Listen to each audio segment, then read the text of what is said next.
Hola, muy buenos días para todos. Recuerden, los saluda Luis Melgarejo. Soy catequista de la parroquia Santa Isabel de Hungría y soy laico consagrado a Jesús por María del movimiento Lazos de Amor Mariano. Quiero darles la bienvenida a este encuentro, a esta catequesis para papás. Y qué bonito iniciar dando gracias a Dios con un hermoso canto. Recuerde que el que canta ora dos veces. Dios los bendiga.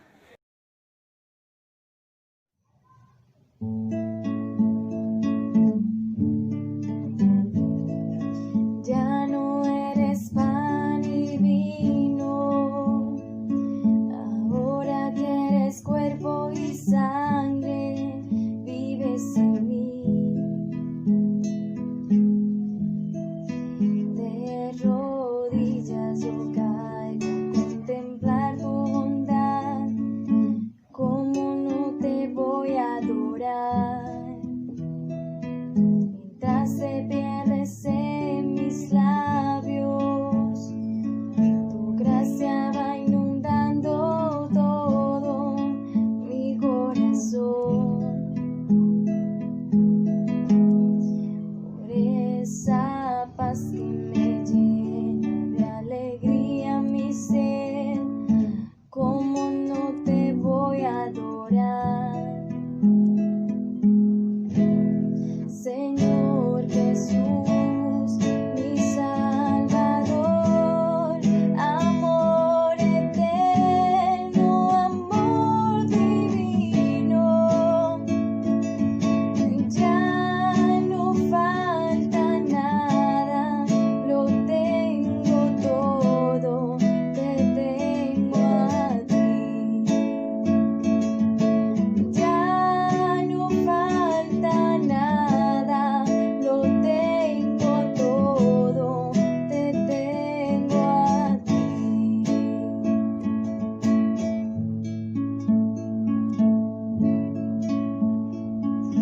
Dueño y rey del universo, ¿cómo puede ser posible que busques mi amor? Tú tan grande y yo pequeño y te fijas en mí, ¿cómo no te voy a adorar? De rodillas yo te pido que el día cuando tú me llames sea como hoy, para mirarte a los ojos y poderte decir que cómo no te voy a adorar. Señor Jesús, mi Salvador, amor eterno, amor divino, ya no falta nada, lo tengo todo, te tengo a ti. Ya no falta nada, lo tengo todo, te tengo a ti.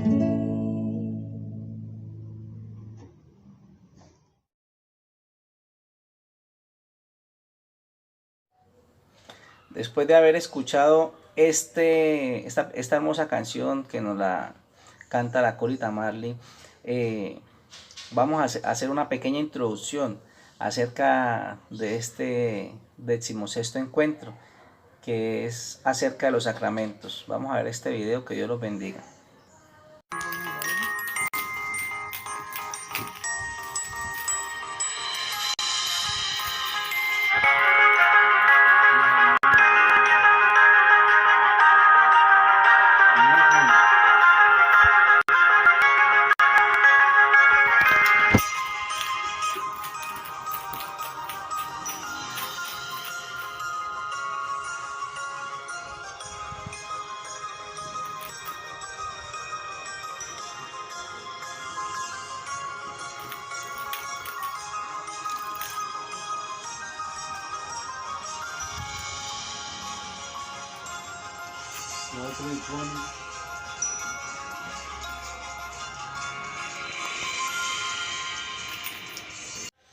Muy bien, ahora sigamos alabando a nuestro Padre Celestial con dos cancioncitas pequeñitas, pero muy enriquecedoras, recordando esos domingos de Eucaristía, esos domingos donde nos congregábamos.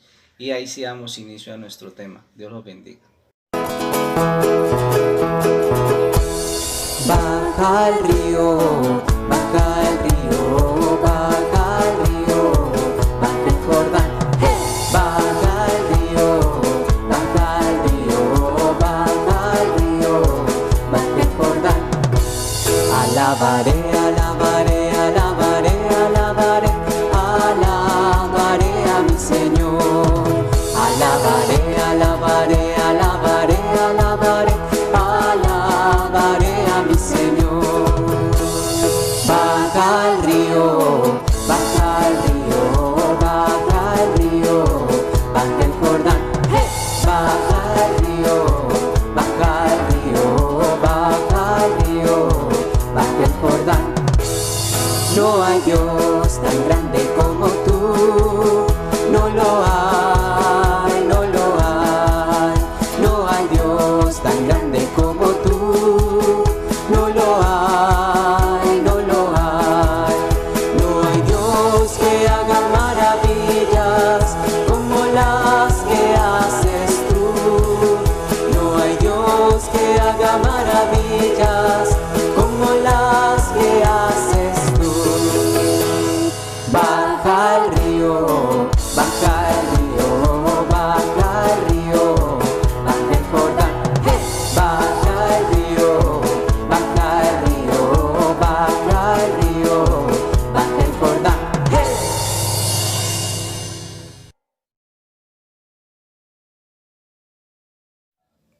En el nombre del Padre, y del Hijo, y del Espíritu Santo. Amén. Acepta, querida Madre y Reina mía, toda mi persona y cuanto con la gracia de tu querido Hijo he podido hacer de bueno.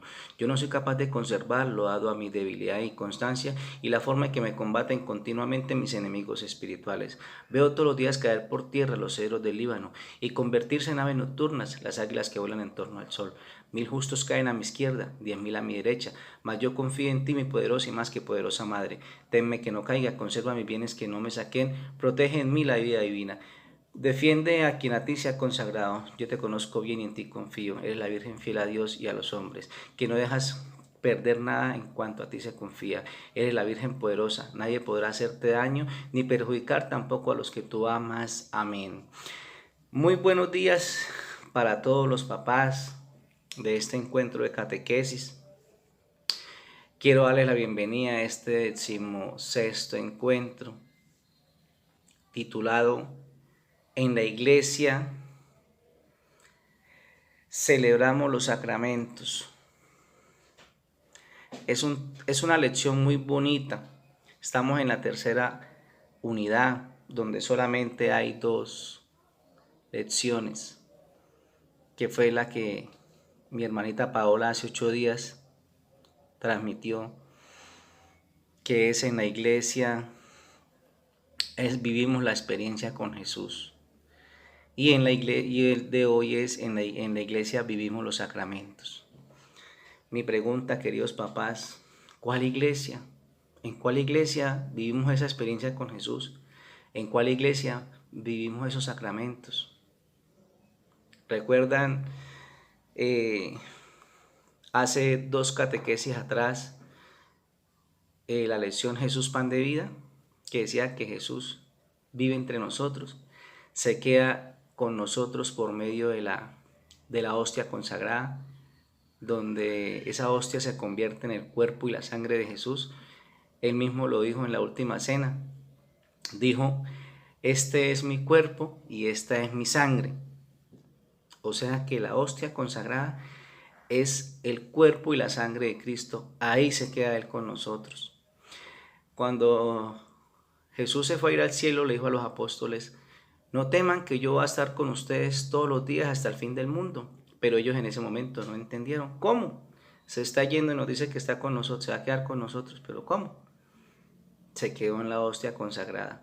Hay muchos misterios en la Biblia de todo lo que nos hablaba Jesús, que nosotros a través de los tiempos es que hemos hemos venido descubriendo de qué nos quería transmitir Jesús en ese momento. Entonces Jesús se queda con nosotros en la Eucaristía, en ese pan y en ese vino, en esa hostia consagrada. ¿Por qué consagrada? Porque Jesús la consagró. Recuerdan que Él la levantó y dio gracias a Dios y los bendijo. Eso lo hace lo mismo un sacerdote. ¿Por qué un sacerdote? Porque Él es el que tiene la imposición de manos. Él es el que tiene esa fuerza de Dios, ese espíritu que Dios que se ha transmitido a través de los tiempos. Por eso la Iglesia Católica es una iglesia de tradición, fundada hace muchos años en la persona de Pedro, lo que transmitió nuestra hermanita Paola en la catequesis hace 8 días. En la persona de Pedro también venimos viendo la importancia de nuestra mamita María. ¿Recuerdan lo que nos habló Sandra de un protoevangelio, Génesis 3:15? Enemistad pondré entre ti y la mujer, entre tu linaje y su linaje.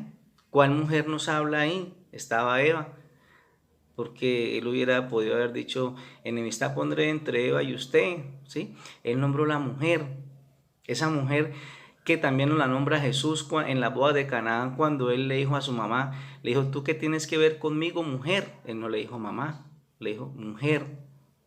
También cuando estaba Jesús en la cruz, que María se encontraba con el discípulo amado, le dijo, hijo, he ahí a tu madre. Mujer, he ahí a tu hijo. Tampoco le dijo madre, le dijo mujer. Esa mujer que nos habla en el libro de Apocalipsis capítulo 12, una mujer vestida de sol, donde hay 2 linajes, el linaje de Satanás y el linaje de María. Son 2 linajes. Por eso Génesis 3:15 que nos habló Sandrita, el protoevangelio, dice, enemistad pondré entre ti y la mujer, entre su linaje y el linaje de ella. Hay 2 linajes, que es el linaje de María y el linaje de Satanás. Por eso Satanás no quiere a la Virgen. ¿Y quiénes son los que no quieren a la Virgen? Entonces, esa importancia de María en el plan de salvación también. Ahora vamos a ver, en la iglesia celebramos los sacramentos, se vive lo que dijo Paola, se vive la experiencia con Jesús. Pero es muy importante partir de acá para mirar cuál iglesia. Ahorita que estamos, digamos, en estos tiempos donde gracias a Dios van a abrir nuevamente nuestros templos, y yo siempre he dicho que es lo único que no se debió haber cerrado, nuestros templos, donde nosotros debemos permanecer en oración, en constante ayuno, en constante comunión, para que este virus se hubiese ya derribado, porque este virus esto es malo, esto es del maligno, esto no es de Dios. Y a punta de oración lo hubiéramos acabado, con constante comunión, con confesión, pero pues desafortunadamente hay leyes gubernamentales que nos mandan. Entonces, ahorita que empezamos nuevamente a reabrir nuestros templos, en esa iglesia es donde se viven esas experiencias con Jesús y esos sacramentos. ¿Cuáles experiencias se viven en esa iglesia? ¿Y en cuál iglesia? Recuerden que la experiencia es cuando uno sabe algo o lo ha experimentado. Cuando ustedes van a un trabajo y les dicen, ¿cuántos años de experiencia tienes? Porque ha trabajado en eso. Entonces nosotros vamos a vivir la experiencia de Jesús. ¿Qué hemos aprendido nosotros de Jesús? Lo que hemos transmitido en este año. Recuerdan, a encontrarnos, a conocerlo, a seguirlo, a recibirlo en la comunión, en Jesús pan de vida, la hostia. Esa experiencia se vive en esa iglesia, ¿sí? En esa iglesia. Y ahí nos vamos a quedar nosotros. Ese es el plan de salvación. Pecamos, Jesús viene, nos da unas normas y nos deja la iglesia. La iglesia es el plan, digamos, ahí termina el plan de salvación, donde nosotros debemos permanecer. Pero es muy importante nosotros partir de algo, como explicó la hermanita Paola, de una sola iglesia, no de 45,000 iglesias, una sola, fundada en la persona de Pedro, cuando le dijo, porque tú eres Pedro, y sobre ti edificaré mi iglesia.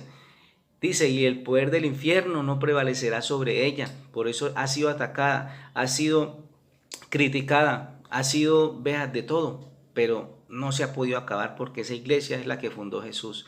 En esta donde nosotros estamos, la que tiene las llaves del reino de los cielos. Una sola iglesia tiene las llaves del reino de los cielos y Jesús lo dijo en su palabra. Aquí le voy a compartir.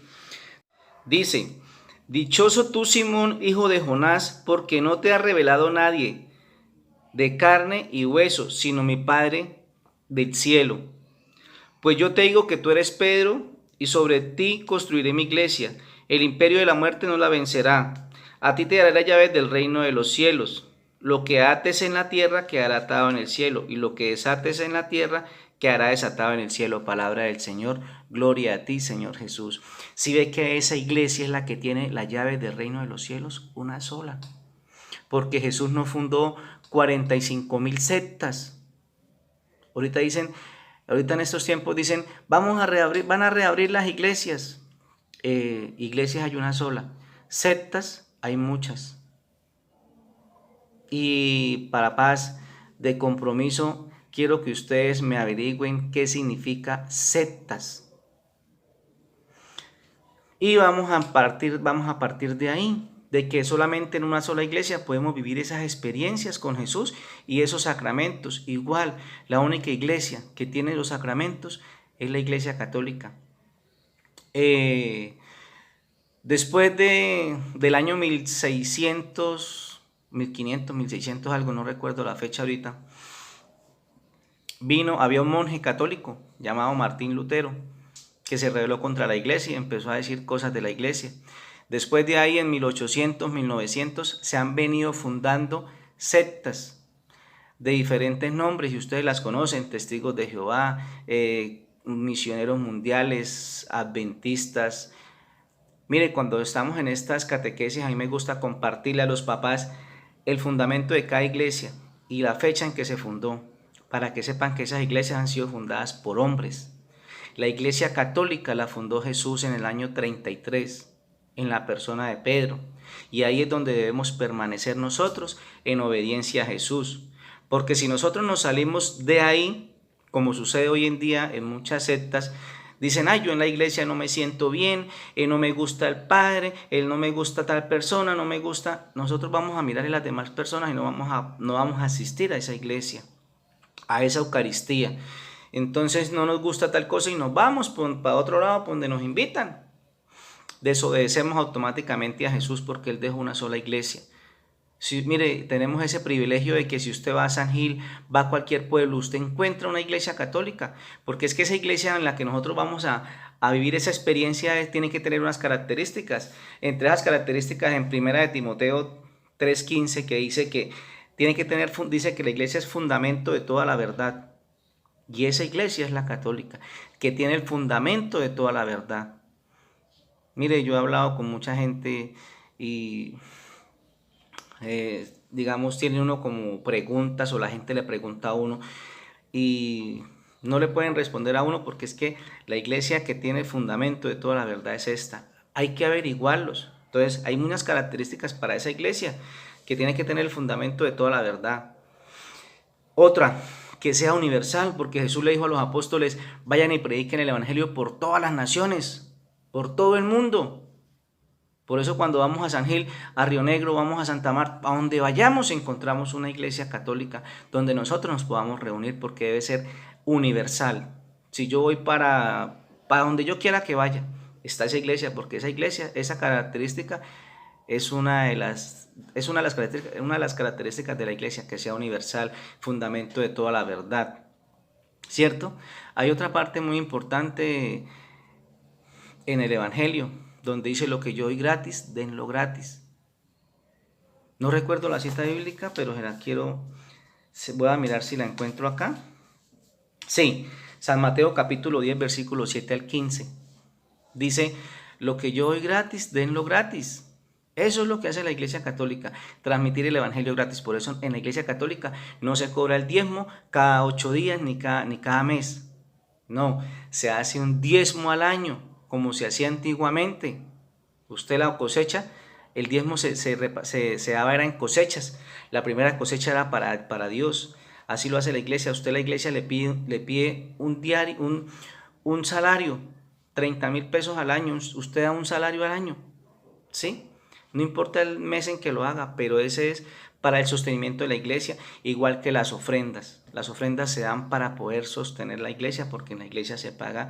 Desafortunadamente el gobierno cobra impuestos, hay que pagar arriendos, servicios, empleados, personal, EPS, ARL, bueno, en fin, todo eso se mantiene de las ofrendas. Esa iglesia que tampoco cobra el diezmo como lo hacen otras sectas. Entonces, en esa iglesia en la que fundó Jesús, y mire, me gustaría haberles transmitido esta catequesis personal y con citas bíblicas, y esto es extenso este tema, pero vamos a concentrarnos en los sacramentos. Pero tenía que decirles y recordarles en cuál iglesia. Entonces, en esa iglesia se viven esos sacramentos. Entonces quiero compartirles un video y más adelantico vamos a ver lo que es los sacramentos, porque es que en esta iglesia donde estamos nosotros celebramos los sacramentos. ¿Cuáles sacramentos? ¿Por qué los sacramentos? ¿Qué son los sacramentos? ¿Cuántos son? ¿Cuáles son? Esos sacramentos que nos dejó Jesús, tampoco en la Biblia dice estos son los sacramentos, porque es que la gente a veces quiere que en la Biblia diga todo así claritico. No, hay que investigar. Hay que averiguar. Hay veces que llegan papás y dicen, venga, pero yo quiero mirar esto. ¿Por qué? En la iglesia donde dice que María, donde dice que el bautismo en los niños, donde dice que la confirmación. ¿Qué vez escuchaba de alguien que yo no estaba en esa conversación, pero estaba al lado? Y era una muchacha diciendo, ay, es que un familiar me está diciendo que la niña va a hacer la confirmación y que yo sí puedo ser la madrina. Y él estaba contando a una persona que no es católica. Y decía, eso no existe, eso no. Y yo me provocaba como meterme y explicarles el sacramento de la confirmación. Porque nadie cree en María, nadie cree en los sacramentos. Y los sacramentos nos los dejó Dios para nosotros tener una gracia santificante que se adquiere por medio de los sacramentos. Por eso los sacramentos vienen desde pequeño, con el bautismo, hasta prácticamente la unción de los enfermos. Cuando nosotros estamos ahí, en últimas, nosotros debemos seguir esa trayectoria de vida. Y hay unos que permanecen con nosotros para siempre, que es la confesión y la Eucaristía. Por eso, en la catequesis pasada, lo que se vive lo que nosotros vivimos, esa experiencia con Jesús, es esa experiencia que nosotros debemos permanecer ahí constantemente, que es confesión, Eucaristía, confesión y la comunión, confesión y comunión. Ojalá me pudiera confesar cada 8 días, mejor, confesión, comunión, porque dice la palabra de Dios en Jesús Pan de Vida, el que come mi carne y bebe mi sangre tendrán vida eterna. Si yo quiero tener vida eterna, debo comerme el cuerpo y la sangre de Cristo, como lo explicó Paola en unas catequesis atrás. Ahora, hay algo muy importante para que esto se haga real, porque esto es un misterio. Dice que el que come mi carne y bebe mi sangre permanece en mí y yo en él. Hay una común unión entre dos personas. Por eso el sacramento se llama sacramento de la común unión, de la comunión, que es cuando Cristo entra en mí y yo estoy con Cristo. Entonces, vamos a ver esos sacramentos, pero primero vamos a ver este video y empezamos. Después del video vamos a transmitir qué son los sacramentos y por qué Jesús nos los dejó. Dios los bendiga. Los 7 sacramentos. Hola y bienvenidos. Estos son los 7 sacramentos que otorga la Iglesia para una vida cristiana y feliz. ¿Qué son los sacramentos? En su definición, son signos sensibles y eficaces de la gracia de Dios, cuyas características son las siguientes. Tienen progresión, poseen materia, forma y ministro, en el que la materia es definido como el medio y la forma como el modo. El ministro es quien los imparte. Fueron establecidos por Jesucristo y ratificados en los concilios. Tienen como casualidad la gracia. Existen 7 sacramentos definidos como bautismo, Eucaristía o comunión, reconciliación, confirmación, orden sacerdotal, matrimonio y unción de enfermos. Todo sacramento nos regala algo: la gracia santificante, la anulación de los pecados, y Dios vuelve a nosotros y nos acompaña de manera más sensible y concreta. Los sacramentos se subdividen en 3 grupos. Estos son los sacramentos de iniciación, los sacramentos de curación y los sacramentos de servicio de la comunidad. Los sacramentos de iniciación son 3. Estos son bautismo, confirmación, Eucaristía o primera comunión. Los sacramentos de curación son la reconciliación y la unción de enfermos.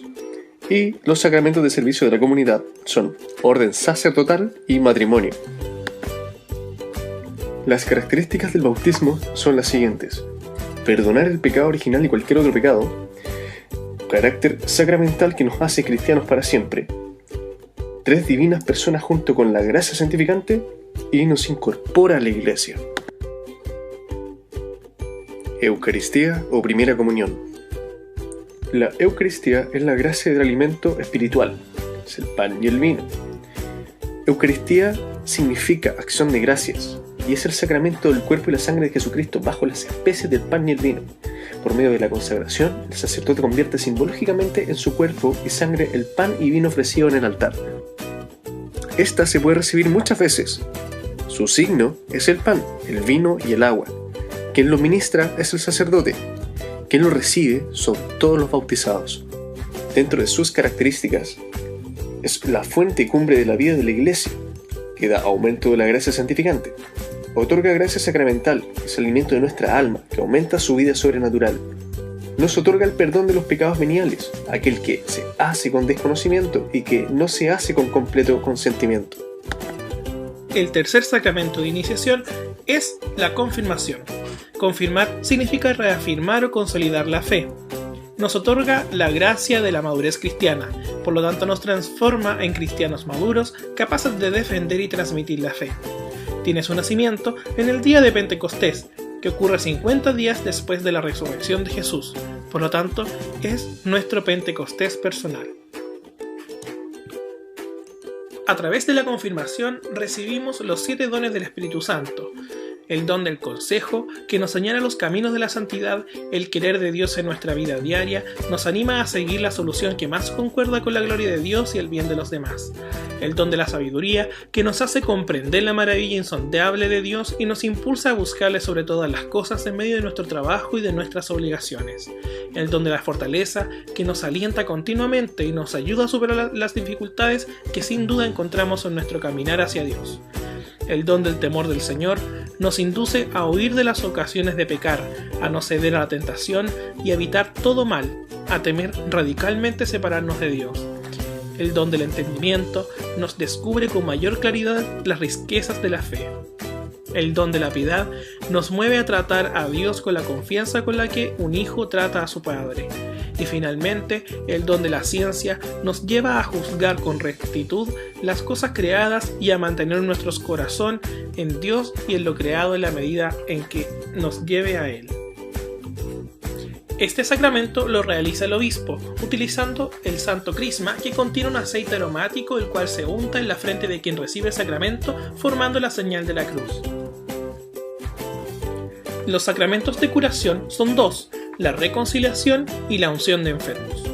El sacramento de la reconciliación, más conocido como el acto de confesarse, nos reconcilia con Dios, aumentando la gracia santificante y nos permite recuperar las virtudes y los méritos perdidos. Robustece la vida espiritual por medio de la gracia sacramental, otorgándonos paz y serenidad. La realiza un sacerdote a quien requiere el sacramento, también conocido como penitente. Luego de escuchar los pecados, el sacerdote emite un juicio y pronuncia algo similar a esto: yo te absuelvo de tus pecados en nombre del Padre, del Hijo y del Espíritu Santo. Hoy en día, las penitencias están lejos de repetir credos sin sentido, más bien buscan un sacrificio más significativo que enmiende los errores cometidos.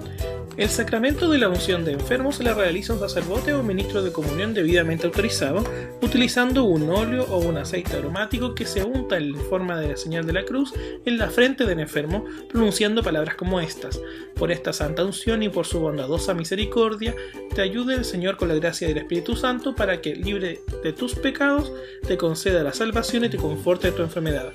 Este sacramento busca otorgar consuelo, paz y ánimo a personas enfermas, postradas, ancianas o en inminente peligro de muerte. Otorga el perdón de los pecados y prepara para el paso a la vida eterna.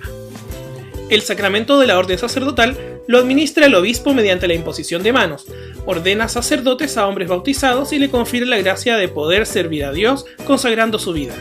Lo realizan los varones bautizados, que reciben un llamado de vida con vocación profunda de servir a Dios como testigo de su amor. Implica celibato, que debe ser tomado por amor a Dios y su servicio a los hombres. matrimonio. El matrimonio es la gracia de la unión sacramental para toda la vida. Esta se recibe solo una vez. Su signo o materia son las palabras y el consentimiento. Su forma es el compromiso y el ministro es el sacerdote. Los sujetos son las personas que cuentan con los sacramentos del bautismo, confirmación y confesión, y el fin es el bien de los cónyuges, a la procreación y a la educación de los hijos. El matrimonio es el sacramento que santifica la unión indisoluble entre un hombre y una mujer cristianos. Les concede la gracia para cumplir fielmente sus deberes de esposos y de padres. Proviene desde la creación del hombre. Elevado a la categoría de sacramento por Jesús, es vocación que se va descubriendo en el curso de la relación de pareja. Se establece con el consentimiento libre y espontáneo de los contrayentes ante un ministro de fe. El matrimonio, a su vez, consta con propiedades. Estas propiedades son las siguientes: la unidad, que permite la mayor gracia santificante; la indisolubilidad, que es la unión indisoluble del matrimonio; y la apertura de la fecundidad, que es la gracia especial que permite caminar juntos.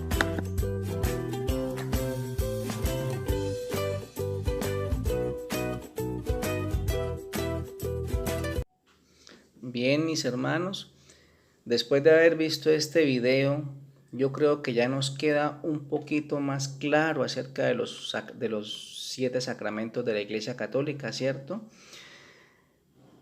En este encuentro no voy a tener citas bíblicas o iluminación bíblica porque son muchas, son varias. Vamos a leer cada cita bíblica en cada sacramento para ver por medio de las Escrituras donde nos los dejó nuestro Señor Jesucristo, ¿cierto? Ustedes recuerdan que nosotros perdimos la gracia en la creación, cuando Adán y Eva, nuestros primeros padres, pecaron. Bueno, Jesús vino y nos devolvió esa gracia. Esa gracia nos la devolvió Jesús a nosotros, pero no quiere decir que ya vino Jesús, ya yo tengo esa gracia, ¿sí? Esa gracia debo conseguirla. Debo empezar a buscarla. Él nos dio la gracia de poder nosotros ser salvos, de poder nosotros ser libres, de poder nosotros vivir eternamente. Pero yo, como hijo de Dios, debo buscar esa gracia santificante, que la consigo por medio de los sacramentos de la Iglesia Católica. Por eso, digamos, tenemos que empezar a mirar qué son los sacramentos. ¿Recuerdan en el inicio del video?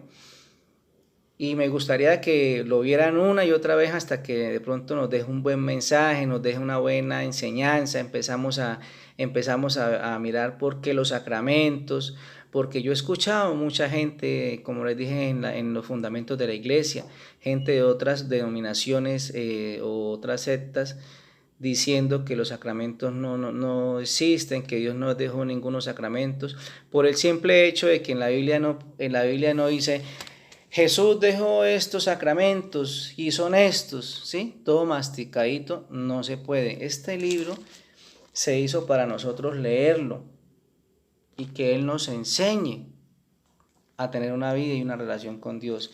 Aquí están pactados, estipulados los 7 sacramentos de la Iglesia Católica, con citas bíblicas. Pero como ahí no dice, estos son los sacramentos y los dejo yo, Jesús, y Él firmó, así no. Hay que empezar mire, este es un tesoro, esto es un tesoro muy valioso, más valioso que cualquiera de los otros tesoros de los oros y de las platas y de las, mejor dicho, de las riquezas. Esta es la mejor riqueza que nosotros podemos tener, queridos papás. Pero nosotros debemos empezar a estudiar para ver qué nos dejó Jesús. Al inicio del video, yo vi que decía que los 7 sacramentos de la Iglesia Católica es una gracia que otorga la Iglesia para una vida cristiana y feliz. ¿Recuerdan? Dice que son signos sensibles y eficaces de la gracia de Dios, cuyas características son las siguientes. Tiene progresión, poseen materia, forma y ministro, en la que la materia es definida como el medio y la forma es como el modo, y el ministro es quien imparte el sacramento. ¿Cierto? ¿Ustedes recuerdan esa parte? ¿Por qué lo dicen así? Porque es que los sacramentos son signos visibles, ¿cierto? Son signos visibles. ¿Por qué son signos visibles? Porque yo los puedo ver. Yo, Luis Alberto Melgarejo, puedo ver el bautismo, puedo ver la confirmación, puedo ver la penitencia, puedo ver la comunión, puedo ver la unción, puedo ver el orden y puedo ver el matrimonio. Son signos visibles que nos regalan una gracia invisible. ¿Usted puede ver la gracia que recibe por medio de ese sacramento? No. ¿Y sabe quién siempre actúa en los sacramentos? ¿Ustedes quieren saber quién actúa? ¿Qué sucede cuando se bautiza una persona? ¿Qué recibe? El Espíritu Santo. ¿Qué sucede cuando una persona hace la confirmación? Un joven recibe el Espíritu Santo. ¿Qué sucede cuando una persona se confiesa? El sacerdote la absuelve de los pecados por medio del Espíritu Santo. ¿Qué sucede cuando comulgamos? Cuando hacemos el sacramento de la Eucaristía, que es recibir el cuerpo y la sangre de Cristo, cuando el sacerdote hace la transustanciación. El Espíritu Santo, por la efusión del Espíritu Santo, la hostia se convierte en el cuerpo y la sangre de Cristo. ¿Quién actúa? El Espíritu Santo. ¿Quién actúa en la unción de los enfermos? El Espíritu Santo, por medio de los santos óleos, absorbiendo a esa persona de borrarle los pecados. ¿Quién actúa en el orden sacerdotal? Las palabras que dice el obispo, las voy a leer. Dice: en nombre de Cristo y de la Iglesia, el llamado a la entrega y al servicio por el reino de Dios, es la cita bíblica en la cual el libro de San Marcos 3, 13 al 19, se les da el orden sacerdotal a los que son llamados a ello. Y el obispo dice: te pedimos, Padre Todopoderoso, que te dignes de bendecir a estos siervos tuyos que ahora van a ser admitidos a la orden del presbiteriado y derrame su gracia sobre ellos. ¿Cuál es su gracia? El Espíritu Santo.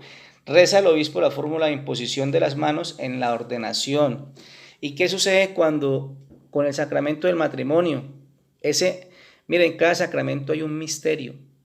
El misterio del matrimonio, el misterio del bautismo. ¿Por qué hay un misterio? Porque es que nosotros recibimos una gracia invisible. Esa gracia invisible que es el Espíritu Santo, que nosotros no lo vemos, pero lo sentimos. Hay una canción que dice: no lo vemos, pero lo sentimos. Bueno, no recuerdo bien, pero la he escuchado. Entonces, en el sacramento del matrimonio, ¿cierto? Recibimos el Espíritu Santo para que se quede Él en ese hogar. Entonces, esa gracia invisible que recibimos es el Espíritu Santo en todos los sacramentos, el cual Jesús nos lo dejó en el Pentecostés, nos dejó el Espíritu Santo para todos. Todos podemos recibirlo, claro, todos lo recibimos, ¿cierto? Pero hay personas como los sacerdotes que lo reciben por medio de la imposición de manos, que son los consagrados, las hermanitas, ¿sí? Que es una de las formas del servicio. Recuerdan que en el video dice que hay sacramentos de iniciación cristiana, que es bautismo, confirmación y comunión. Están los de curación, que es la penitencia y la unción, y están los de servicio, que es el matrimonio y el orden.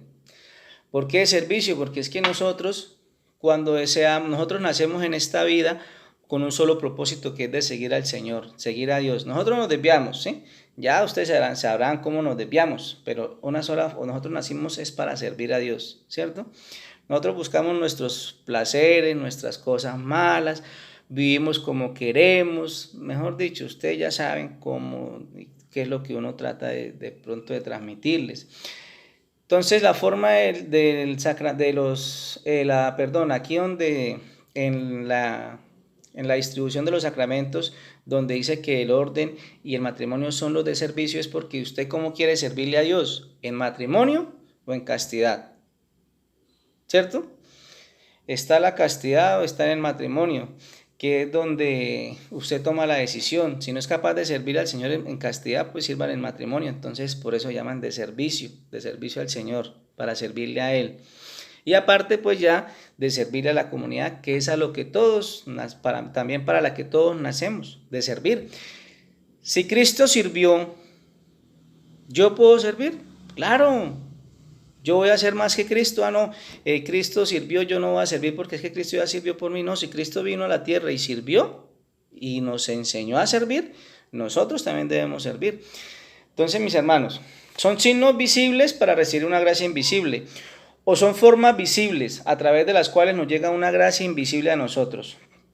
¿Cierto? El sacramento es un signo material en el que el cristianismo simboliza una gracia interna y espiritual que nos concede, que Jesús le concede a quien recibe ese sacramento.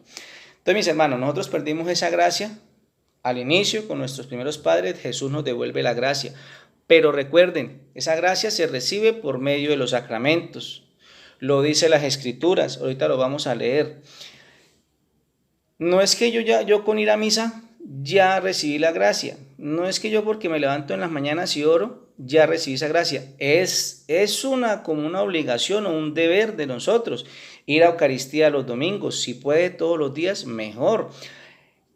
Oración constante. Nosotros debemos estar en constante oración, dando gracias, pidiendo perdón, de todas las formas que usted pueda agradecer a Dios, pidiéndole perdón, dándole gracias, pidiéndole, porque nosotros también debemos pedirle a Él, ¿cierto? ¿Quién más Él para darnos las cosas? Entonces, nosotros debemos hacer esas cositas, ¿sí? No solo con ir a Eucaristía vamos a conseguir la gracia. Esa gracia la vamos a conseguir cuando nosotros obedecemos a Jesús en el trayecto de nuestra vida. ¿Me entienden? ¿Por qué? Porque yo tengo que bautizarme, tengo que confesarme, tengo que recibir el cuerpo y la sangre de Cristo, tengo que recibir el sacramento del matrimonio. Lo que es el orden y la unción, pues ya son cosas diferentes, porque el orden solamente la reciben los sacerdotes, igual la unción de los enfermos solamente es transmitida por ellos, por medio de los santos óleos. Pero nosotros, ¿qué debemos hacer como cristianos? Nuestro deber es visitar a los enfermos.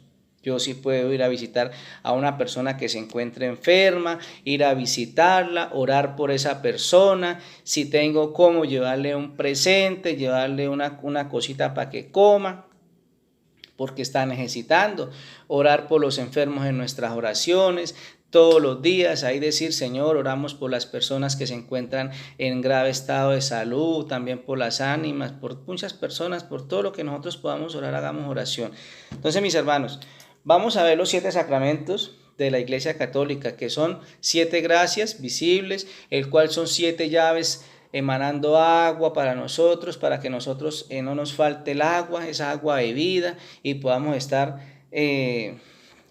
bien ante los ojos de Dios y sin ninguna necesidad de sed en nuestro cuerpo. Entonces, el primer sacramento, ¿cuál es? El bautismo, ¿cierto? ¿Alguien sabe para qué es el bautismo? Y cuando uno está en las catequesis o está uno presencial, uno pregunta y los papás preguntan y uno de pronto, si tiene uno el conocimiento, le responde. A veces los papás le preguntan, le contestan: mire, esto es lástima que pues no podamos hacer todo esto presencial, pero bueno, la idea es de que, dijo la hermanita Sor, cada sacramento, así como en una vez que estábamos en los mandamientos, dijo: cada mandamiento es una catequesis. Lo mismo aquí, cada sacramento es una catequesis, pero el tiempo no nos lo dispone. Entonces esto casi como rapidito. Claro está que si le quedan dudas, comuníquense con su catequista y le preguntan: venga, yo tengo esta duda del sacramento, venga, yo tengo esta duda de la iglesia, venga, yo tengo esta duda de tal cosa. Entonces el sacramento son instrumentos de salvación para la humanidad, ¿cierto? ¿El bautismo para qué? Vamos a leer el libro de San Marcos, capítulo 1, versículo 8 al 11. San Marcos, capítulo 1. No puedo tener los textos listos porque son, como le comento, son varios. San Marcos capítulo 1 del 8 al 11 dice: yo los bautizo con agua, pero Él los bautizará en el Espíritu Santo. Por aquellos días Jesús vino desde Nazaret de Galilea y fue bautizado por Juan en el Jordán. En el momento en el que salía del agua, vio los cielos abiertos y el Espíritu Santo como una paloma bajando sobre él, y se oyó una voz del cielo: Tú eres mi Hijo amado, mi predilecto. Palabra del Señor, gloria a ti, Señor Jesús. Miren, mis hermanos, en primera instancia, nosotros en el bautismo, dice la palabra de Dios acá, que Juan el Bautista dijo: yo los bautizo con agua. O sea, Juan bautizaba con agua, ¿sí? En el río para la conversión de los pecados. Pero nosotros no bautizamos así. La iglesia no bautiza así. ¿Por qué no bautiza así la iglesia? Porque enseguida lo dijo. Dijo, pero él que viene los bautizará con Espíritu Santo. Por eso la Iglesia Católica bautiza con Espíritu Santo. Porque el bautismo en el que hacen las otras sectas o las otras, digámoslo así por decirlo, iglesias, pero ya les hablé al principio, no son iglesias, van a cierta parte, a un río, lo sumergen, ellos hacen el bautismo de Juan. Nosotros no, la Iglesia Católica bautiza en el Espíritu Santo y en fuego, porque el apóstol Juan dijo, yo los bautizo con agua, pero el que viene los bautizará con Espíritu Santo. Entonces nosotros recibimos el Espíritu que nos dejó Jesús. Dice, por aquellos días Jesús venía de Nazaret de Galilea y fue bautizado por Juan en el Jordán. En el momento que salía del agua, vio los cielos abiertos, el Espíritu Santo como una paloma bajando sobre él, y se oyó una voz en el cielo que decía: tú eres mi Hijo amado, del cual mi predilecto. Entonces, en el momento del bautismo, nosotros, ¿qué pasa? Se nos abren los cielos, ¿cierto? Dice que se abrieron los cielos. El Espíritu Santo bajó sobre Jesús en forma de paloma. Entonces nosotros recibimos el Espíritu Santo, y dice que se oyó una voz del cielo que dijo: tú eres mi Hijo amado, mi predilecto. Entonces, se nos abren los cielos, recibimos el Espíritu Santo y nos hacemos hijos de Dios, ¿cierto? Entonces, mis hermanos, ¿por qué les explico esto? Porque Jesús tenía la necesidad de que se le abrieran los cielos a él. Si Jesús es Dios, él no tenía la necesidad ni que se le abrieran los cielos, ni de recibir el Espíritu Santo. Esa enseñanza es transmitida hacia nosotros. Jesús es el eterno presente. Esa enseñanza era para toda la humanidad, para todas las personas, hasta el fin del mundo, como dijo cuando se fue a ir. Dijo: hay que transmitir esto hasta los finales de los tiempos. Entonces, eso era para nosotros. Se nos abren los cielos, recibimos el Espíritu Santo y nos hacemos hijos de Dios. En otra parte, que no las alcanzo a leer, dice que se nos borra el pecado original y los otros pecados. ¿Por qué se bautiza un niño? Porque al niño hay que borrarle el pecado original. ¿Qué sucede si el niño nace a los 10, 11 años, no está bautizado y se llega a morir? Claro, el juicio es de Dios, pero ese niño muere con el pecado original, ¿sí? No sabemos porque yo les explico lo que enseña la Biblia. Entonces yo no puedo juzgar, ni ninguno podemos juzgar qué pasará con esa persona. Lo que sí puedo decir es que muere en el pecado original, ¿sí? Por eso la iglesia hace, en acorde a lo que hacían en el libro de los Hechos de los Apóstoles, lo que hacía el apóstol Pablo y lo que hacía el apóstol Pedro, lo que hacían todos los apóstoles, ¿sí? Ellos iban y bautizaban a todas las personas, a todas las familias, incluidos niños pequeños y grandes, y hay muchas citas bíblicas donde nos narra esto. Pero si ustedes quieren más información, comuníquense con su catequista, ya que el tiempo pues es limitado. Entonces, por eso la iglesia puede bautiza a los niños, porque en ningún lado de las escrituras dice que no. Y lo que sí me dice es que los apóstoles bautizaban toda la casa, llegaban a una parte y si creían bautizaban toda la familia, porque es que de mí depende, por ejemplo, de que mis hijos sigan por el camino del Señor. Yo no los puedo dejar ahí como unos animalitos ahí, dejarlos ahí solitos y que ellos tomen la decisión cuando estén grandes, porque es que la responsabilidad de ellos es mía. Yo, como papá, soy el que tengo que entregar cuentas por ellos. Si yo llego y me muero y voy al cielo, Dios me va a preguntar: ¿usted qué hizo con sus hijos? ¿Sí los bautizó? Yo les dejé la gracia del bautismo. ¿Sí los bautizó? ¿No los bautizó? ¿Por qué? ¿No leyó las escrituras? Entonces, el primero es el bautismo, ¿cierto? Segundo, la confirmación. Vamos a leer el libro de Hechos de los Apóstoles, capítulo 19, del 1 al 7. Hechos de los Apóstoles, capítulo 19, dice que del 1 al 7, dice: mientras Apolo estaba en Corinto, Pablo, después de haber recorrido las regiones montañosas, llegó a Éfeso. Encontró a algunos discípulos y les preguntó: ¿han recibido el Espíritu Santo al abrazar la fe? Mis hermanos, ¿ustedes han recibido el Espíritu Santo al abrazar la fe? Ellos contestaron: ni siquiera hemos oído decir que hay Espíritu Santo. ¿Por qué sucede esto? Porque los niños los bautizamos pequeñitos para el perdón de los pecados. Ellos van creciendo, ¿cierto? Entonces, cuando hacen la confirmación, ellos se les va a decir: ustedes recibieron el Espíritu Santo. Ellos van a decir: no sabíamos que había Espíritu Santo. Cuando abrazaron la fe. ¿Cuándo abrazaron la fe? Cuando estaban pequeños, ¿cierto? Se hicieron miembros del cuerpo de Cristo, que es la iglesia. Con el bautizo también nos entramos al cuerpo de Cristo, que es la iglesia. Entonces, bueno, aquí sigamos leyendo. Ellos contestaron: ni siquiera hemos oído decir que hay Espíritu Santo. Él les preguntó: ¿por qué? Pues, ¿qué bautismo recibieron? Ellos contestaron: el bautismo de Juan. Pablo dijo: Juan bautizó en bautismo de conversión, diciendo al pueblo que creyesen en él, que había de venir después de él, es decir, en Jesús. Al oírlo se bautizaron en el nombre de Jesús el Señor. Cuando Pablo les impuso las manos, descendió sobre ellos el Espíritu Santo y se pusieron a hablar en lenguas extrañas y a profetizar. Eran en total unas 12 personas. Palabra de Dios, gloria a ti, Señor Jesús. Entonces, mis hermanos, nosotros, ¿para qué nos sirve la confirmación? Porque aquí el apóstol Pablo dice: recibieron el Espíritu Santo cuando abrazaron la fe, y él les confirmó, les volvió a dar ese espíritu por medio de la imposición de manos, ¿cierto? Lo mismo sucede con el sacramento de la confirmación aquí en nuestra iglesia.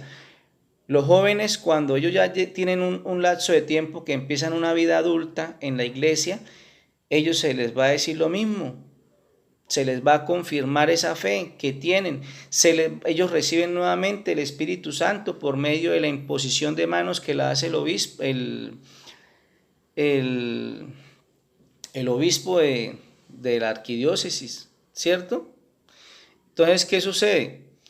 Que cuando ellos reciben por medio del obispo el Espíritu Santo, que es con la imposición de manos, ellos reciben los dones del Espíritu Santo, ¿cierto? ¿Ustedes se saben los dones del Espíritu Santo? Bueno, segunda tarea. Me hacen el favor y averiguan cuáles son los dones del Espíritu Santo. Y lo van a escribir en el cuadernito, junto con lo mismo del significado, la primera actividad que les había dejado. Primera actividad, buscar qué significa la palabra sectas. Ahora, segundo, vamos a escribir los dones del Espíritu Santo. Por eso en la confirmación nosotros recibimos los dones del Espíritu Santo y confirmamos nuestra fe. Confirmamos de que sí queremos seguir perteneciendo a esa iglesia, de que sí queremos seguir siendo partícipe del cuerpo y la sangre de Cristo, de que sí queremos estar donde queremos estar, queremos abrazar nuevamente la fe y queremos seguir perteneciendo a esa fe con esa confirmación. Hay muchas citas bíblicas de la confirmación y es un tema extenso también, con mucha explicación, pero sucede que nos toca en este lapso de tiempo cortico, y hay papás que se quejan porque dicen que los videos están muy largos, y más los míos, porque yo trato de explicar, de dejarle cada cosita en su sitio y de tratar de explicar lo mejor posible, y dicen que son muy largos los videos. Entonces, pues me entenderán. Vamos con el sacramento de la penitencia o confesión. Vamos a leer San Juan 20, del 21 al 23. Libro de San Juan, capítulo 20, 21 al 23. Dice: Él repitió: la paz esté con ustedes. Como el Padre me envió a mí, recuerden, la paz esté con ustedes. Como el Padre me envió a mí, así los envío yo a ustedes. Después sopló sobre ellos y les dijo: reciban el Espíritu Santo. A quienes perdonen los pecados, les serán perdonados, y a quienes los retengan, los serán retenidos. Sacramento de la reconciliación. Sacramento de la confesión. ¿Por qué, mis hermanos? Porque hemos escuchado afuera decir que nosotros no debemos confesar nuestros pecados a una persona de igual de pecadora a nosotros. Y eso se dice siempre y lo escucho uno en la calle. Jesús me enseña otra cosa. Que si yo puedo confesarle los pecados a otra persona, claro, pero esa persona tiene que estar consagrada y tiene que haber recibido el orden del sacramento, el orden de la orden sacerdotal. Por eso dice acá, y lo dice el libro de San Juan, capítulo 20, versículo 21 al 23, dice: Jesús le repitió: la paz esté con ustedes. Esto sucedió cuando, después de que él resucitó, se le apareció a los 12 apóstoles y les dijo: la paz esté con ustedes. Como el Padre me envió a mí, así los envío yo a ustedes. Y sopló sobre ellos así, ¿cierto? Sopló, vamos a tener aquí en cuenta esta palabra, sopló sobre ellos y les dijo: reciban el Espíritu Santo. A quienes ustedes les perdonen los pecados, le quedan perdonados, y a quienes los retengan, le quedan retenidos. Sopló sobre ellos y les dijo que reciban el Espíritu Santo. Mis hermanos, ¿el soplo se ve? ¿El Espíritu se ve? ¿El soplo se ve? No. ¿El Espíritu se ve? No. ¿Qué les está dando? Un poder invisible. Les dio un poder invisible para que perdonaran los pecados. ¿Por qué ellos? Porque ellos fueron los escogidos por Dios, por Jesús, para hacer esa misión. Después, ¿qué hicieron los apóstoles? En el libro de Hechos de los Apóstoles, les recomiendo que se lean el libro de los Hechos de los Apóstoles, que es las primeras comunidades cristianas. Mírenlo, es encantador, es el que le gusta leer y el que quiera documentarse y entender la fe, puede hacerlo. Ellos empezaron a hacer imposición de manos muchas veces y consagraban presbíteros, obispos, para el que dice que es que en la iglesia que eso no sucedió. En los tiempos de las primeras comunidades consagraban obispos, presbíteros, diáconos, y eso es muy interesante. Entonces yo me puedo confesar con un sacerdote, claro, no es que él es el único que me pueda absolver de los pecados por medio del Espíritu Santo, él no me los va a perdonar, ¿sí? Pero él sí me absuelve los pecados porque él fue preparado para eso, y por la gracia de Dios. Entonces nosotros confesamos para que el sacerdote nos absuelva los pecados, y el que nos perdona es Dios por la intercesión del sacerdote. Entonces vámonos hasta ahí. La comunión, el sacramento de la comunión, ¿cuál es? ¿Recuerdan? La hostia, el cuerpo y la sangre de Cristo consagrados. La hostia, cuando sucede la transustanciación, la fusión del Espíritu consagra por medio del sacerdote, y la hostia se convierte en el cuerpo y la sangre de Cristo. ¿Quién dijo esto? Vamos a leer San Juan 6, 55 al 58. San Juan, capítulo 6.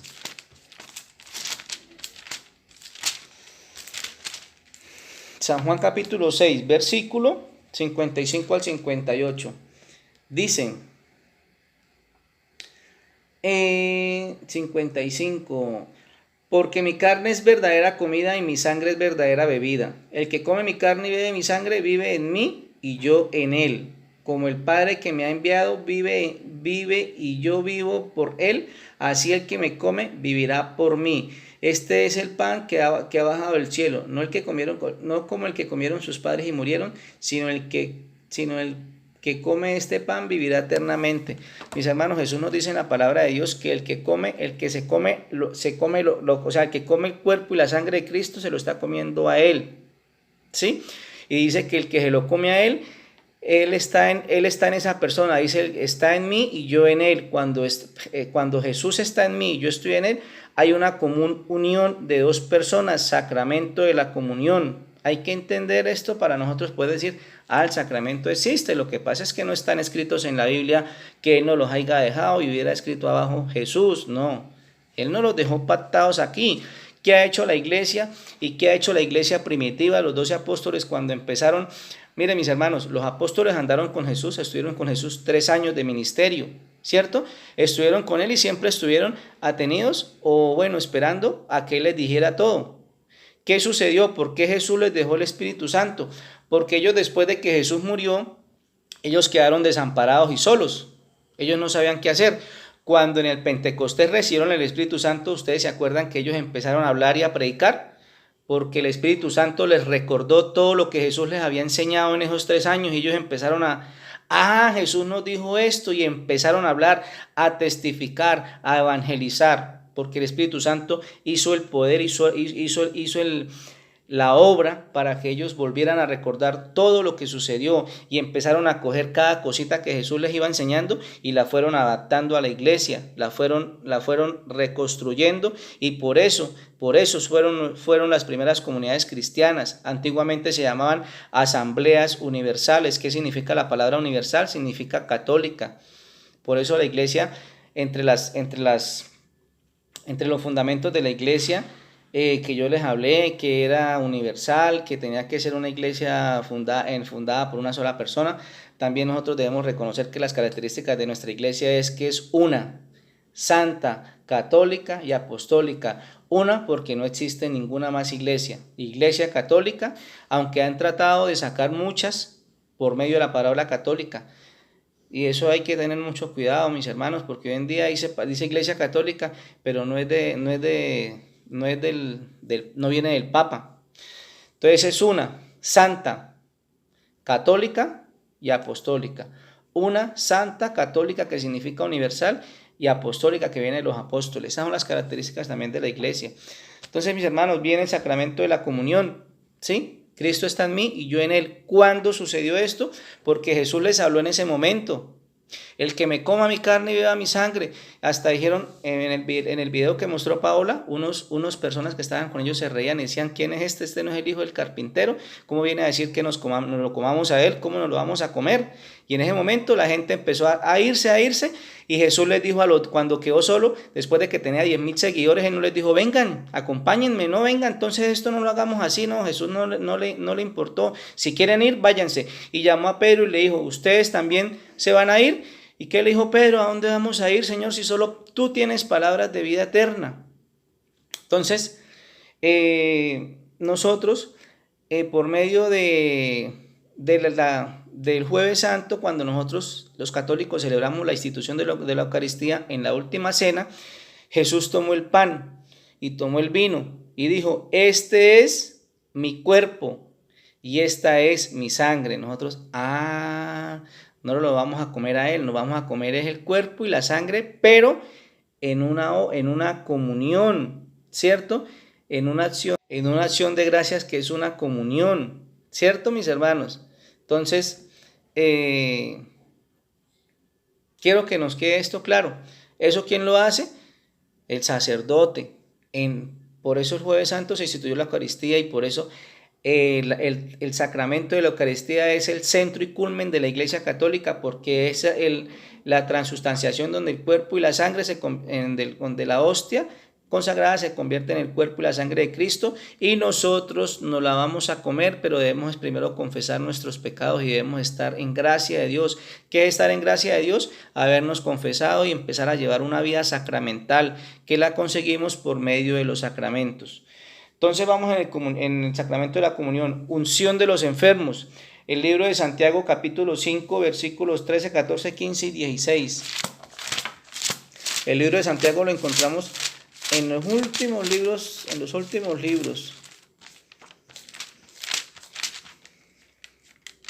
Después de Hebreos. Santiago, capítulo 5, versículos... Santiago, capítulo 5, versículos 13, 14, 15 y 16. Vamos a ver qué dice. Dice: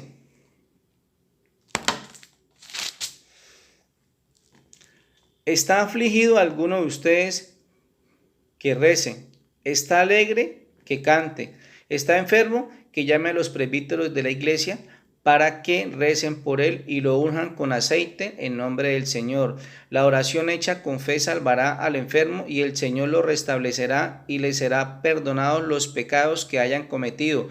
confiesen los pecados unos a otros y recen unos por otros para que se curen. La oración fervorosa del justo tiene un gran poder. Palabra de Dios, gloria a ti, Señor Jesús. En el libro de Santiago nos está narrando la unción de los enfermos. ¿Por qué? Porque ahí mismo nos está diciendo, si se siente mal en estado de salud grave, llame a un presbítero para que lo unja. Mis hermanos, y hay muchas citas bíblicas acerca de la unción de los enfermos. Por eso es tomado como un sacramento, una gracia, que por medio de un presbítero, ¿qué es un presbítero? Es un sacerdote. Nosotros podemos, por medio de los óleos, de los aceites, de los santos óleos, que es un aceite, se nos perdonan los pecados. Entonces ahí está el sacramento de la unción de los enfermos. El orden sacerdotal, 1 Corintios 4, 1 y 2. Hay muchas citas bíblicas, lo mismo, para nosotros poder empezar a entender el sacramento del orden. Ahora, también les voy a leer, ahorita al final, 1 Corintios capítulo 7, que nos habla acerca de cómo debemos nosotros seguir al Señor. 1 Corintios capítulo 4, versículo 1 y 2, dice: que la gente nos tenga como servidores de Cristo y administradores de los misterios de Dios. Ahora bien, lo que se pide a los administradores es que sean fieles. Aquí nos habla de que Jesús busca unos administradores, unos servidores, pero que sean fieles, ¿cierto? Y si usted sigue leyendo esa parte bíblica, ahí vamos a encontrar lo que nos narra, aparte de lo que Jesús quiere, o sea, lo que Jesús quiere de las personas que quieren que sean los servidores de Él, que sean fieles, que sean de constante oración, que sean de ayuno, que sean de todo lo que nos devuelve a nosotros esa gracia. Entonces, ese es el orden sacerdotal. Hay muchas citas bíblicas, pero ahorita les voy a compartir una que son del servicio de las dos junto con el matrimonio. En el matrimonio vamos a ver Hebreos capítulo 13.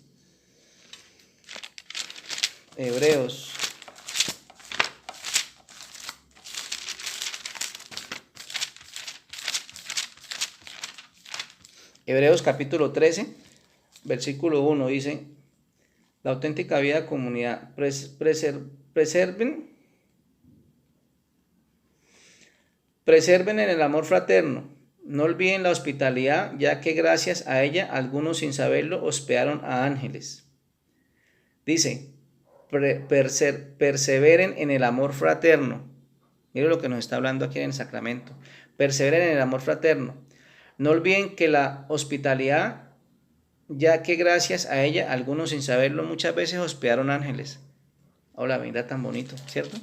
Nosotros a veces en la fraternidad no sabemos que estamos ayudando, de pronto Jesús nos mandó un ángel para ver cómo estamos nosotros en ese estado de gracia, si somos de verdad, amamos a nuestros semejantes. Dice: acuérdense de los presos, de los que sufren torturas, como si estuviesen en su mismo cuerpo. Que el matrimonio sea tenido en gran honor y el hecho conyugal esté sin mancha. Mire lo que nos dice: que el matrimonio sea tenido en gran honor y el hecho conyugal esté sin mancha, porque Dios juzgará a los lujuriosos y a los adúlteros. Que la avaricia no se apodere de ustedes. Conténtense con lo que tienen, porque Dios mismo lo ha dicho. Dice que Dios, aquí mismo lo dice, porque Dios juzgará a los lujuriosos. ¿Qué son los lujuriosos? ¿Qué es los lujuriosos? ¿Saben qué es la lujuria? Son los que automáticamente ellos mismos se dan permiso para hacer las cosas. ¿Sí? ¿Por qué nosotros mismos nos damos permiso? Porque es que nosotros debemos seguir a Dios en la castidad o en el matrimonio. En la castidad es sin haber cometido ningún acto impuro. O en el matrimonio, que es cuando yo no soy capaz de tener castidad, entonces yo busco una pareja.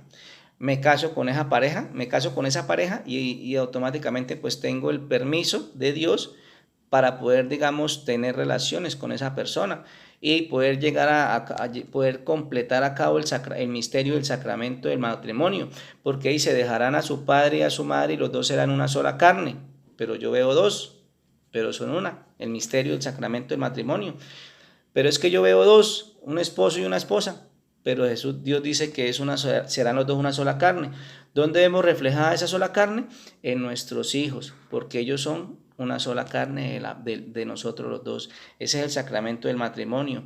Entonces nosotros, los casados, tienen el permiso, pero no para hacer tampoco lujuria, estando establecido en las normas de Dios lo que yo debo hacer o lo que no debo hacer. Ese es el sacramento del matrimonio, porque si yo quiero seguir a Dios y no estoy ni en la castidad ni en el matrimonio, entonces me estoy volviendo lujurioso y estoy perdiendo la gracia de Dios. Y el matrimonio me regala a mí esa gracia que de pronto puedo perder. ¿Cuándo qué la pierdo? Cuando yo digo, yo me voy a vivir con esa persona y de pronto después me caso. Voy a primero a experimentar. No, uno no tiene que experimentar nada. Si usted toma la decisión de casarse, es de casarse. Y recuerden, el matrimonio es para toda la vida. Mis hermanos, es para toda la vida. Que es que yo no puedo vivir con esa persona. Pues sepárese si quiere, pero usted no se puede volver a casar. ¿Por qué? Porque comete adulterio.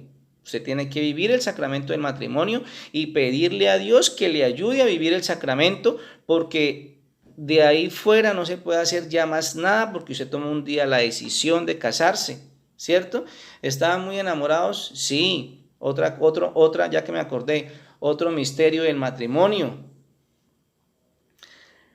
Dice el sacerdote, lo que Dios ha unido, no lo separa el hombre. Si usted tuvo un matrimonio y se separó, fue porque Dios no los unió. Por eso, mis hermanos, transmítanle a sus hijos, si ya están grandes, vayan enseñándole, y ustedes también. Nosotros debemos pedirle al Señor que nos regale ese esposo o esa esposa. No empecemos a buscarlo nosotros. Que me gustó este porque tiene los ojos claros, que me gustó este porque tiene más plata, es que este sí trabaja y puede responderme. Es que esta muchacha sí tiene buena cola, esta muchacha tiene buenas piernas, esta muchacha tiene bueno todo. No, esa no es la forma de buscar nosotros nuestra pareja, pidiéndole a Dios en oración de que nos ayude a nosotros a encontrar nuestra personita que nos va a acompañar. Señor, yo quiero que usted yo quiero tener una esposa, pero Señor, yo no quiero tenerla a mi gusto, sino que sea su voluntad. Ponla, por favor, ayúdeme para yo poder encontrar una persona que sea compatible conmigo, para poder, y empezar ese noviazgo donde empiecen a conocerse ustedes como personas y a llevar esa vida de noviazgo, ¿sí? Sin hacer actos impuros, lo posiblemente. Y si usted ya ve que con esa persona quiere usted estar el resto de su vida, ponga eso en las manos de Dios y acceda al sacramento del matrimonio. Si Dios no los ha unido, porque usted debe unirse, pero con el amor de Dios. Entonces cualquiera persona viene y lo separa, el hombre lo separa, el hombre o la mujer, bien sea en cualquiera de los dos casos. Entonces ese matrimonio no lo unió. Si usted hoy en día ve que hay personas que tienen 70 años de matrimonio, 50 y todavía están los dos, es porque Dios unió ese matrimonio. No, el hombre no fue capaz, a pesar de que pasaron muchos por ahí, no se pudieron separar. Mis hermanos, los voy a leer esta cita bíblica de 1 Corintios capítulo 7 para concluir. Espero que en esta explicación les haya quedado claro los sacramentos. Alguna duda, comuníquese con su catequista. Si alguno quiere tener más información, pueden hacerlo conmigo. De pronto ustedes en los grupos ya saben mi número telefónico. El libro de 1 Corintios capítulo 7 dice: matrimonio y virginidad son dones de Dios. Dice: sobre lo que me ha escrito, esto nos lo recomienda el apóstol Pablo, sobre lo que ha escrito digo lo siguiente: está bien renunciar al matrimonio, pero para evitar la lujuria, que cada uno tenga a su mujer y cada mujer tenga a su marido, para evitar la lujuria, ¿no? Si usted ve que no se aguanta, evite la lujuria, que cada mujer tenga a su marido y cada marido tenga a su mujer. Tanto el marido como la mujer deben cumplir la obligación conyugal. La mujer no es dueña de su cuerpo, sino el marido. Igualmente, el marido no es dueño de su cuerpo, sino la mujer. No se nieguen el uno al otro de esa obligación, a no ser de común acuerdo y por cierto tiempo para dedicarse a la oración, Después vuelvan de nuevo a juntarse para que no los tiente Satanás. Si no pueden guardar contingencia, esto les digo como concesión, no como mandato, pues yo quisiera que todos los hombres fueran como yo. El apóstol Pablo era soltero y él nos dice que ojalá todos fueran como él. como yo, pero cada uno tiene de Dios su propio don, a unos de una manera, a otros de otra, a los solteros y a las viudas que se queden como yo, pero si no pueden guardar contingencia, que se casen, es mejor casarse que a consumirse en pasión. A los casados les mando decir, no yo sino el Señor, que la mujer que se separe del marido y si se separa, que no se case o que se reconcilie con su marido y que el marido no se divorcie de su mujer. A los demás les digo yo, no el Señor, si un cristiano está casado con una mujer pagana, pero acepta vivir con él, que se divorcie de ella. Y si una mujer cristiana está casada con un hombre no creyente, pero acepta vivir con ella, que no se divorcie de él, pues el marido no creyente queda consagrado a Dios por la mujer cristiana. Vamos a leer versículo 17, que cada uno permanezca en la condición que Dios lo ha asignado, la que tenga cuando fue llamado, así lo dispongo en todas las iglesias. Si uno fue llamado estando circuncidado, que no intente aparecer como no circuncidado. Si fue llamado sin estar circuncidado, que no se circuncide. De igual estar o no estar circuncidado, lo que importa es guardar los mandamientos de Dios. Que cada uno permanezca en el estado en que estaba cuando Dios lo llamó. Si fuiste llamado siendo esclavo, no te preocupes, aunque tienes ocasión de conseguir la libertad. Si tienes ocasión de conseguir la libertad, debes aprovecharla, porque la llamada del Señor hace libre al esclavo y esclavo de Cristo al libre. Aquí en el versículo 25, acerca de los solteros, no tengo ningún precepto del Señor, pero doy mi opinión particular como quien es digno de crédito por la misericordia del Señor. Yo creo que en estos tiempos difíciles en que vivimos es mejor quedarse como están. ¿Estás unido a una mujer? No busques la separación. ¿Estás soltero? No te cases, pero si te cases, no pecas. Y si una mujer soltera se casa, tampoco peca. Lo que pasa es que yo quisiera evitarles los problemas que van a tener en el matrimonio. Por tanto, los que tienen una mujer vivan como si no la tuvieran. Hermanitos, de ahí para abajo hay mucha explicación. El apóstol Pablo nos recomienda, si están solteros, quédense solteros. Si están casados, vivan casados. Estén de acuerdo en el momento en que el Señor sintieron el llamado de Dios, quédense así. Pero si usted está soltero y quiere tener una esposa, entonces cásese. Si usted ve que puede servirle al Señor en castidad, ¿qué es castidad? En servirle solo al Señor, ¿sí? Y mis hermanos, espero que les haya quedado pues un mensaje claro. Se me acabó el tiempo, ya no me aguanta más el celular y pues me toca cortar aquí porque ya no me deja subir más y grabar más. Entonces, que Dios los bendiga, espero que les haya quedado claro este mensaje y que la paz del Señor nos acompañe a cada uno de nosotros. Gloria al Padre, gloria al Hijo y gloria al Espíritu Santo, como era en un principio, ahora y siempre y por los siglos de los siglos. Amén.